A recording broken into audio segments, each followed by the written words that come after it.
President Nixon and Chinese leaders, Chairman Mao Zedong, Premier Zhou Enlai, they demonstrate great vision, courage, and wisdom to overcome the difficulties, to make two countries get close to each other and pave the way for the normalization of the U.S.-China relations.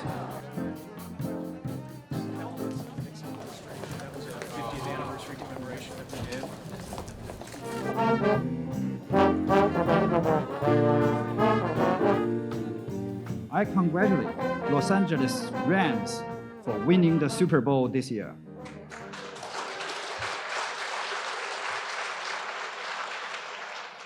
But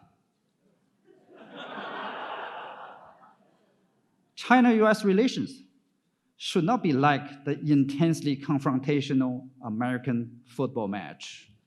Countries should treat each other with mutual respect and be willing to compete peacefully. Why don't we go? We'll go take a look.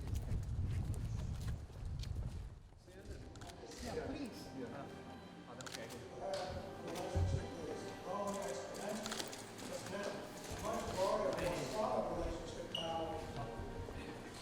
Provided a vision for peace in which all significant countries. And then, of course, the famous handshake. Yes.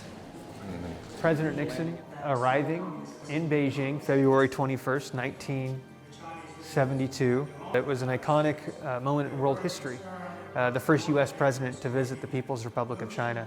President Nixon was intentional in extending his hand as he walked down the steps of Air Force One to shake the hand of Premier Zhou Enlai. And Premier Zhou later said of the handshake, it came across the vastest ocean in the world, 25 years of no communication. And so that image, which we've recreated here with the statues, was an iconic moment in world history. In the gallery here, you really get a sense of that important trip to China that was 50 years ago this week. People view this event as a geopolitical event, which it was. But to so many millions of Chinese Americans, the opening of China meant something very personal, which is the reunification of families.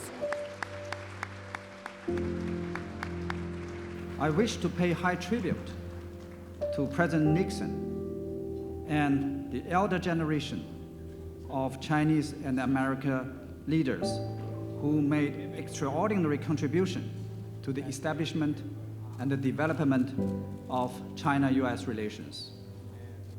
Among them were Chairman Mao Zedong and Premier Zhou Enlai, whose statues are in display right in this museum.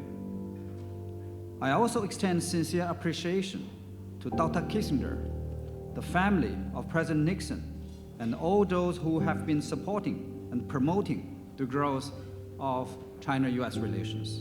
When Nixon came into office, there had been no significant communications between China and the United States for 25 years.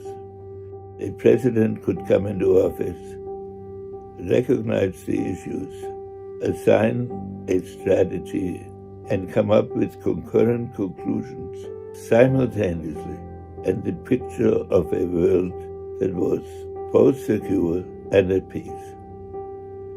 That, in my view, is the Nixon legacy, and it is one that should be a basic consideration for any American leader dealing with the nature of the world which we are facing. I think that it shows that you need to break the ice, and I think that my grandfather was a great example of that. And I think that he had the foresight to realize that when China and the United States can focus on areas where we have commonality and can focus on mutual interests, then we can make the world a better place. And I think that my grandfather had the foresight to realize that China and the United States actually have a lot in common. And so when we focus on that, that's something that is very good for the world. So I'm so happy to be here tonight to represent my family to represent my grandfather, and to represent the vision that he had for the U.S.-China relationship. We do have, huge common interests and shared responsibilities, not only for the two peoples of our two countries, but also for the rest of the world.